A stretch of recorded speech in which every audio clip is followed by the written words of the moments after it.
Bismillah ar-Rahman ar-Rahim wa sallallahu ala Muhammadin wa alihi al-Tahirin. Le statut du Rasoul de vendredi, deuxième partie. Salam alaikum wa rahmatullahi wa barakatuh, chers amoureux et amoureuses de Ahl al-Bayt. Dans la vidéo précédente, la fois dernière, nous vous avons présenté la divergence qui existe dans la sphère chiite et chez le savant chiite sur le statut du Rasoul de vendredi. À cet effet, nous vous avons présenté le nom et les paroles de certains savants qui croient à l'obligation du Rasoul de vendredi et d'autres qui croient à sa recommandation. Et nous vous avons aussi présenté l'argumentation ou les argumentations de ceux qui croient à son obligation et de ceux qui croient aussi à sa recommandation. Et face à cette divergence, nous sommes obligés de revenir, comme nous avons dit, aux paroles de Ahl al-Bayt et à faire l'étude là-dessus. À faire l'étude sur ces narrations et enfin pouvoir dégager une conclusion.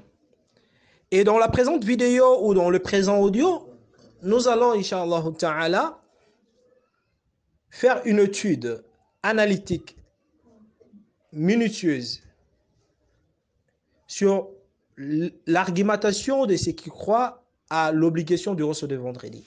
Et si vous vous rappelez bien, nous avons énuméré 8 catégories de narration sur l'obligation du Rasoul de vendredi, auxquelles le savant ou ceux qui croient à l'obligation du Rasoul de vendredi s'attachent à ça, ou le présentent comme étant des arguments pour justifier l'obligation du Rasoul de vendredi. Et alors, dans la fois prochaine, Inch'Allah Ta'ala, nous allons faire aussi l'étude sur les narrations disons que le Rasoul du vendredi est recommandé.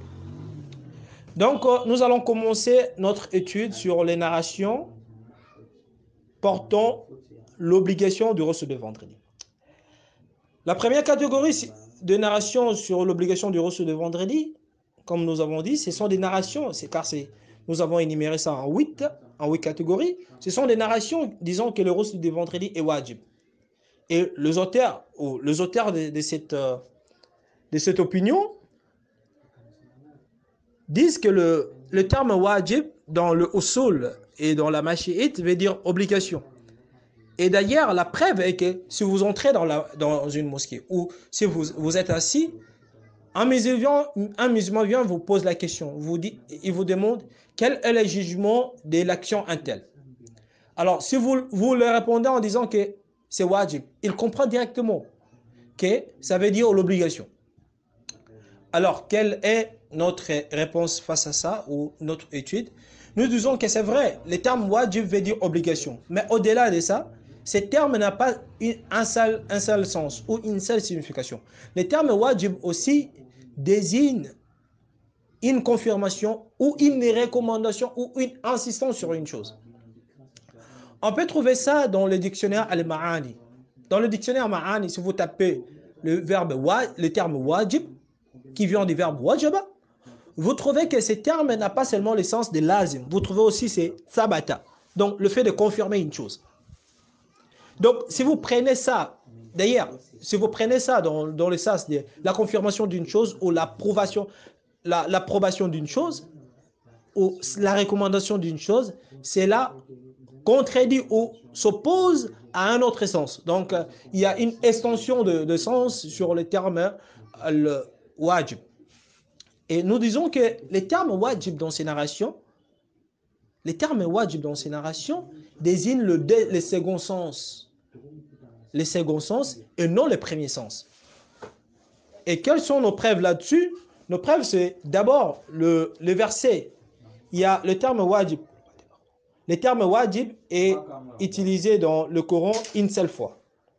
C'est le verbe wajib est utilisé dans le Coran une seule fois dans le verset suivant. Je vais lire juste la partie qui nous intéresse. Fadhkuru ismallahi alayha sawafa fa idha wajabat junubuha fakulu minha. Allah dit, prononcez donc sur eux le nom d'Allah quand ils ont la pâte détachée. Puis lorsqu'ils gissent sur le front mangeusant.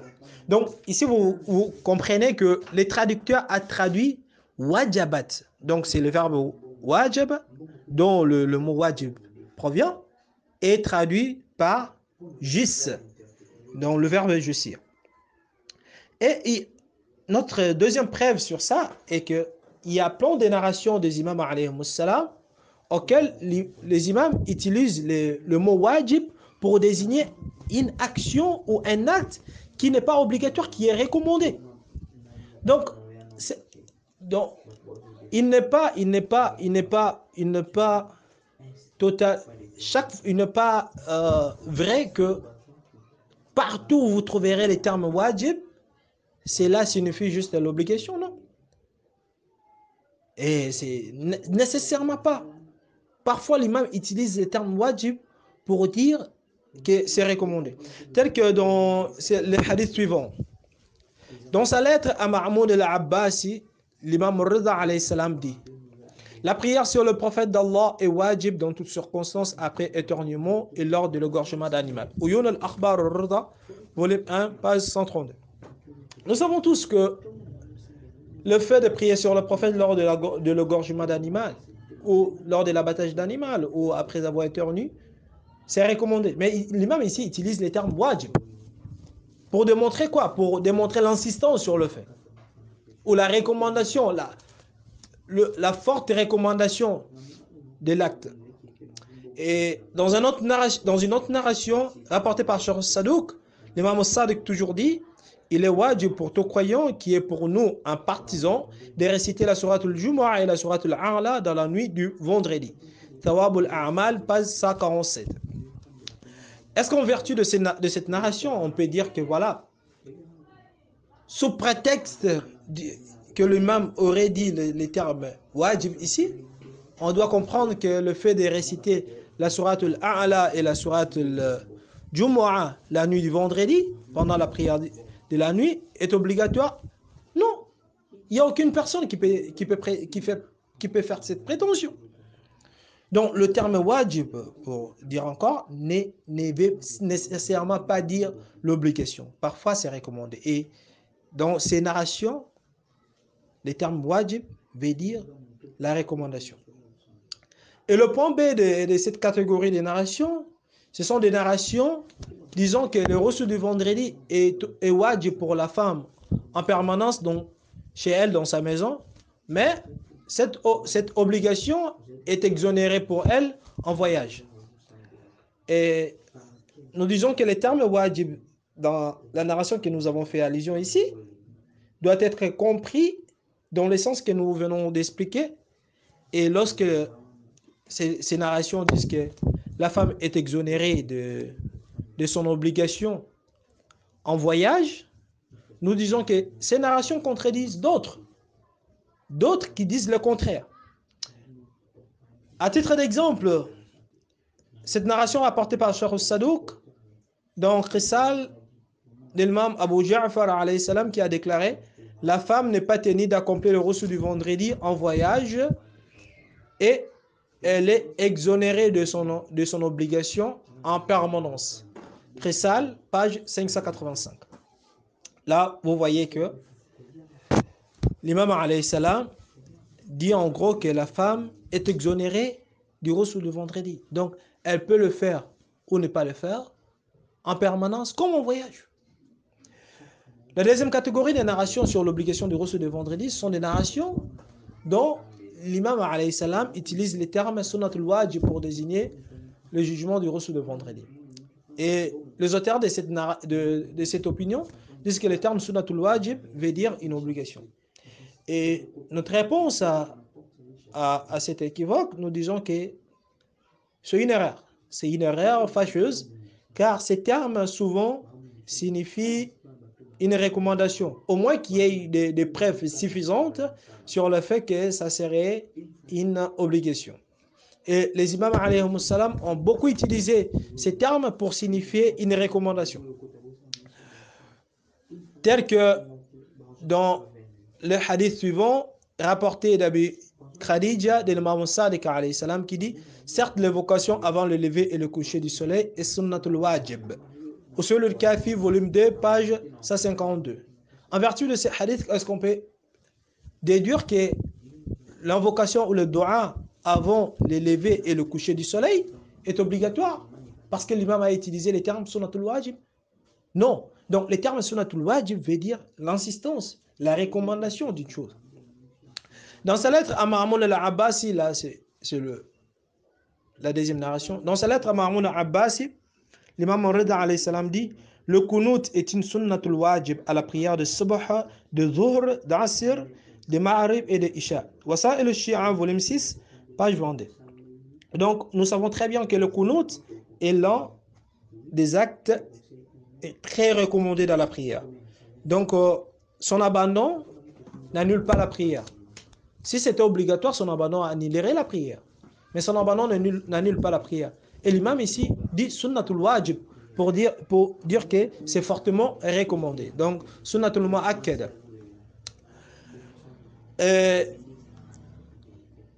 Dans une autre narration, toujours dans la lettre de l'imam Rida à Ma'amoun al-Abbasi, l'imam dit la circoncision est une sunnatul wajib pour l'homme et un honneur pour la femme. Uyun al-Akhbar al-Rida, volume 1, page 182. Donc nous savons très bien que la circoncision pour l'enfant n'est pas obligatoire, mais c'est fortement recommandé. L'imam utilise les termes sunnatul wajib, qui veut dire que c'est fortement recommandé. Et c'est comme ça que les savants, tous les savants, comprennent la religion, comprennent cette question. Là, nous devons glisser à la troisième catégorie des narrations sur l'obligation du reçu de vendredi. Ce sont ces narrations dont le verbe d'action relatif au reçu du vendredi est conjugué à l'impératif. Et les auteurs de cette opinion disent que l'impératif étant un mode de l'ordre et d'obligation, cela veut dire par conséquent que le reçu de vendredi est wajib, sur le fait que l'imam a utilisé l'impératif. Et notre réponse quant à ça, nous disons que c'est vrai. L'impératif est un mode de l'ordre et d'obligation. Cependant, il faut savoir que l'impératif, au-delà de cela, c'est aussi un mode de conseil et de suggestion. Lorsque vous dites, pouviez-vous me donner ces livres? C'est l'impératif. Vous usez de l'impératif. Mais un impératif de suggestion. Et il y a aussi un impératif de conseil. Donc, l'impératif ne veut forcément pas dire, ou dans toutes ces circonstances, n'est pas seulement l'ordre. Parfois, c'est le conseil, parfois, c'est la suggestion. Et une fois que l'impératif est usé ou utilisé ou employé dans le sens du conseil et de suggestion, son sens change par rapport au sens de l'ordre et de l'obligation. Et nous disons que dans le Coran, on peut trouver des versets auxquels Allah utilise l'impératif pour parler d'une action qui est obligatoire, tel que dans le verset suivant, Allah dit le verbe qama à l'impératif. Donc, accomplir la prière au déclin du soleil jusqu'à l'obscurité de la nuit. Surat al-Isra, verset 78. Et dans un autre verset, Allah dit Ya ayyuhalladhina amanu alaykum anfusakum. Oh le croyant, prenez soin de vous-même. Alaykum, ou prenez. Donc, à l'impératif. Donc, ici, c'est l'obligation de se protéger contre le péché. Surat al-Ma'ida, verset 105. Cependant, on peut trouver un autre sens de l'impératif étant un mode de conseil et de suggestion dans d'autres versets. Par exemple, pour prouver que l'impératif dans le Coran et dans la langue arabe aussi, Sirat al-Amr, c'est aussi un mode de conseil. Dans la Surat al-Jumu'ah, verset 10, Allah nous dit فَإِذَا قُضِيَتِ الصَّلَاةِ فَانْتَشِرُوا فِي الْأَرْضِ وَابْتَغُوا مِنْ فَضْلِ اللَّهِ. Puis, quand la salat est achevée, dispersez-vous sur la terre et recherchez quelques effets de la grâce d'Allah. L'imam Allah dit, lorsque la prière prend fin, dispersez-vous sur la terre. est-ce qu'il est obligatoire de se disperser sur la terre après la salatul Juma? Non, ce n'est pas obligatoire. Donc cela veut dire quoi? L'impératif ici, fantashuru, ou dispersez-vous. En l'impératif, cela veut dire, c'est l'impératif du conseil ou de suggestion. Donc c'est un conseil, ce n'est pas un ordre. Contrairement aux autres versets que nous venons de citer, de l'ordre. Et on peut vous donner un autre verset. Allah dit, c'est un long verset dans la sourate Maïda, verset D. Vous allez retourner, je vais vous réciter la partie qui nous intéresse. Wa idha halaltum fastadu. Le traducteur dit, une fois désacralisé, vous êtes libre de chasser. En arabe, fastadu, verbe istada, conjugué à l'impératif. On traduit ça par vous êtes libre de chasser. Ou on peut traduire ça, vous devez chasser. Vous devez chasser ici, c'est pas l'impératif de l'obligation, mais l'impératif de suggestion. Donc vous pouvez le faire ou non. C'est contraire à ce que nous avons cité d'autres versets portant sur l'obligation. Donc c'est aussi l'impératif, mais pour signifier l'obligation. Et vous avez compris, et nous disons que les hadiths sur l'usage de l'impératif, l'usage de l'impératif dans le reçu du vendredi, c'est dans ce sens. Donc c'est pour signifier le conseil ou la suggestion. Car si nous prenons ça dans le sens de l'obligation, alors ces hadiths vont contredire d'autres narrations. Par exemple, celle-ci, cette narration est rapportée dans le disciple de l'imam alayhi salam qui lui demanda sur le reçu du vendredi. Puis l'imam répondit, c'est une sunna. Tahdhibul Ahkam, volume 1, page 117. Une sunna veut dire recommandé. Donc vous comprenez avec moi que l'impératif ici fait référence au conseil. Donc c'est employé au sens du conseil ou de suggestion. Là, nous étions dans la troisième catégorie des narrations sur l'obligation du reçu de vendredi. Et nous glissons à la quatrième catégorie des narrations sur l'obligation du reçu de vendredi. Ce sont ces narrations qui conseillent de rattraper le reçu de vendredi le samedi ou le précéder le jeudi à cas de manque d'eau. Donc ceux qui croient à l'obligation du reçu de vendredi utilisent de ces narrations pour dire que voilà, donc comme l'imam alayhi salam nous demande que s'il n'y a pas d'eau, de nous précéder à faire le reçu du vendredi le jeudi, si nous estimons que le vendredi nous n'aurons pas d'eau, ou au cas où nous l'avons manqué, de les rattraper le samedi. Nous disons que ces narrations, ou cette narration, ne veut nécessairement pas dire l'obligation. Car parfois l'imam alayhi salam recommande de précéder une chose comme ça ou de les rattraper après alors que la chose est recommandée et non obligatoire. Et d'ailleurs, on peut trouver ça sur la prière de la nuit. Les imams alayhi salam nous ont demandé de rattraper la prière de la nuit après le fajr. Est-ce qu'on peut dire que la prière de la nuit est obligatoire? Écoutez le hadith. Il est rapporté de l'imam Sadiq alayhi salam qui dit les rattrapages de la prière de la nuit après le subh et après la asr est l'un des secrets préservés de la sainte famille de Mohammed. Wasa et le Shia, volume 3, page 185. Et on peut prendre d'autres narrations sur le fait que l'imam nous a demandé de nous rattraper à l'invocation ou au doua avant le lever et le coucher du soleil si nous l'avons oublié. Cette narration est rapportée d'Abi Khadija de l'imam Sadiq alayhi salam qui dit si vous avez oublié de faire l'invocation avant le lever et le coucher du soleil, vous devez vous rattraper comme vous rattrapez la prière manquée. Usul al-Kafi, volume 2, page 532. Vous voyez ici que l'imam alayhi salam nous demande de nous rattraper pour une action que nous avons été recommandés de faire, qui est passée d'ailleurs, que nous avons manqué à ça. L'imam alayhi salam nous demande de rattraper cela, alors que l'action n'est pas obligatoire.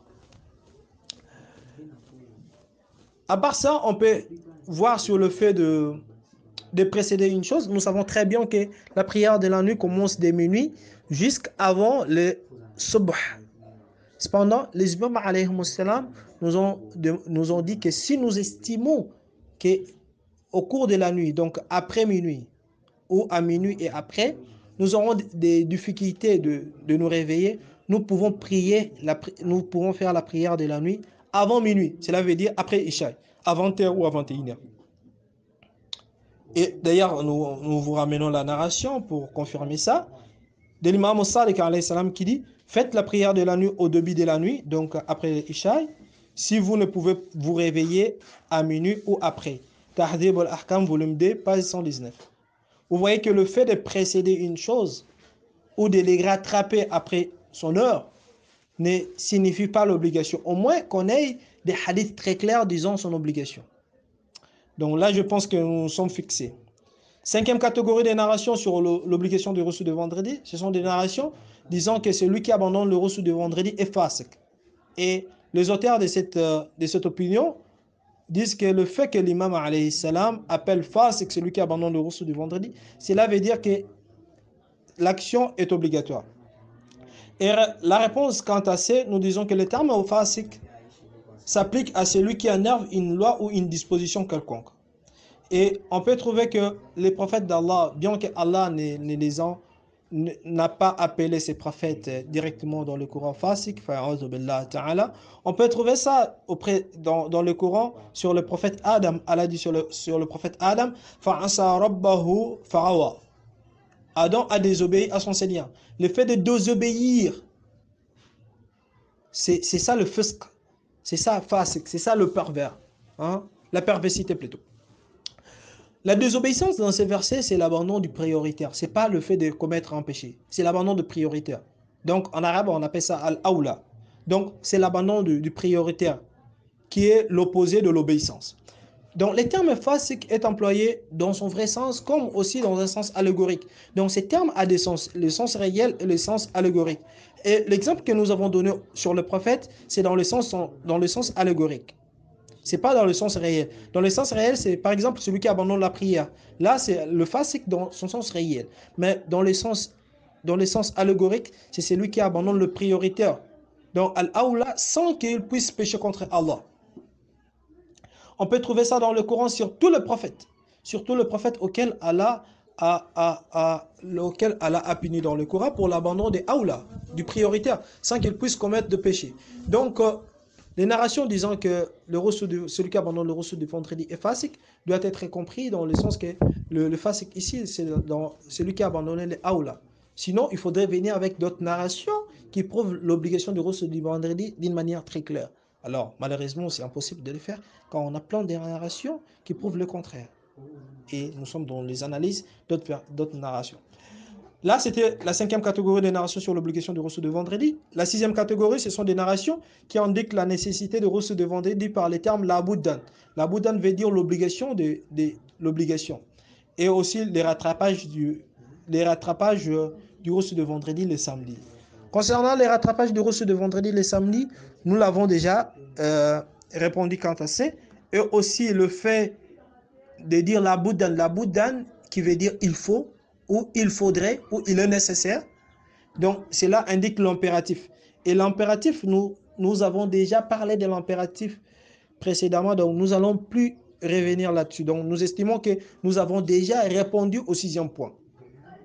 Le septième point, ou la septième catégorie des narrations sur l'obligation du reçu de vendredi, ce sont des narrations qui exigent de faire istighfar pour l'abandon du reçu de vendredi. Donc, si vous avez abandonné le reçu de vendredi, il faudrait faire l'istighfar. Nous vous avons lu des narrations comme telles. La réponse quant à ces narrations, nous disons qu'en vérité, le croyant n'implore pas seulement le pardon d'Allah pour l'abandon d'une obligation, mais aussi pour l'abandon d'autres actes recommandés, qui ne sont pas obligatoires, tels que l'abandon de la prière de la nuit. La prière de la nuit n'est pas obligatoire, mais parfois lorsqu'on l'abandonne, on demande à Allah de nous pardonner. L'abandon aussi de la lecture du Coran au mois de Ramadan, l'abandon de tasbihat al-zahra. Si nous abandonnons ces actions que nous avons énumérées, d'ailleurs elles sont tellement beaucoup, Nous demandons aussi le pardon d'Allah. Donc le pardon d'Allah n'est pas seulement dans des choses obligatoires, mais aussi des choses recommandées. Donc l'abandon des aula, du prioritaire. Les prophètes d'Allah ont demandé le pardon pour l'abandon de ce qui était prioritaire, sans qu'il soit obligatoire. C'est pourquoi on a une base qui dit Hasanat al-abra sayyi'at 'inda al-muqarrabin. Ce dont le pied se permettent, alors les rapprocher s'en écartent. Donc l'abandon ici, le fait de demander l'istighfar ou le pardon d'Allah pour l'abandon du reçu de vendredi ne devrait pas être pris sur le fait qu'on a commis un péché. Mais le croyant a abandonné ce qui était prioritaire. Il en demande le pardon d'Allah. Et là, c'était une réponse pour ça. Et la 8e catégorie des narrations sur l'obligation du reçu du vendredi, ce sont des narrations exigeant à celui qui abandonne le reçu du vendredi de refaire sa prière. Donc, celui qui abandonne le reçu du vendredi lorsqu'il fait la prière de Dhuhr et de Asr, après avoir abandonné le reçu du vendredi, exprès, l'imam alayhi salam lui oblige de répondre la prière. Et les auteurs de cette opinion nous disent que voilà, le fait que l'imam alayhi salam ordonne de recommencer la prière, cela veut dire que l'action est obligatoire. Et la réponse quant à ça, nous disons, ces narrations s'opposent à tant d'autres qui exonèrent le chiite de l'obligation de refaire la prière en cas d'abandon du reçu de vendredi, même un abandon intentionnel. Tel que dans la narration suivante, il est rapporté d'Ammar as-Sabati qui dit « J'ai interrogé l'imam Sadiq sur un homme qui abandonne le reçu du vendredi par oubli ou exprès. » Alors, quelle était la réponse de l'imam? L'imam alayhi salam dit « Si c'est par oubli, sa prière reste correcte. » Donc, par oubli, la prière reste correcte. Puis l'imam continue « Et si c'est exprès, l'imam lui dit « Si c'est exprès, qu'il implore le pardon d'Allah et ne refait plus. » Tahdhib al-Ahkam, volume 1, page 113. Si l'imam alayhi salam, dans ce hadith, l'imam alayhi salam ne nous demande pas de refaire notre prière. Même si nous l'avons abandonné exprès, l'imam nous demande, dans les cas où nous avons abandonné le reçu du vendredi exprès, l'imam nous demande de faire l'istighfar, de demander le pardon d'Allah et ne plus refaire l'action. Donc, ces narrations-là qui s'opposent à celles-ci, et d'ailleurs, l'ordre de refaire la prière mentionnée dans la narration, que les auteurs de l'obligation de reçu du vendredi utilisent, n'est pas synonyme à l'obligation. Le messager d'Allah sallallahu alayhi wa sallam a demandé aux musulmans de refaire la prière aussi pour l'abandon d'un acte recommandé.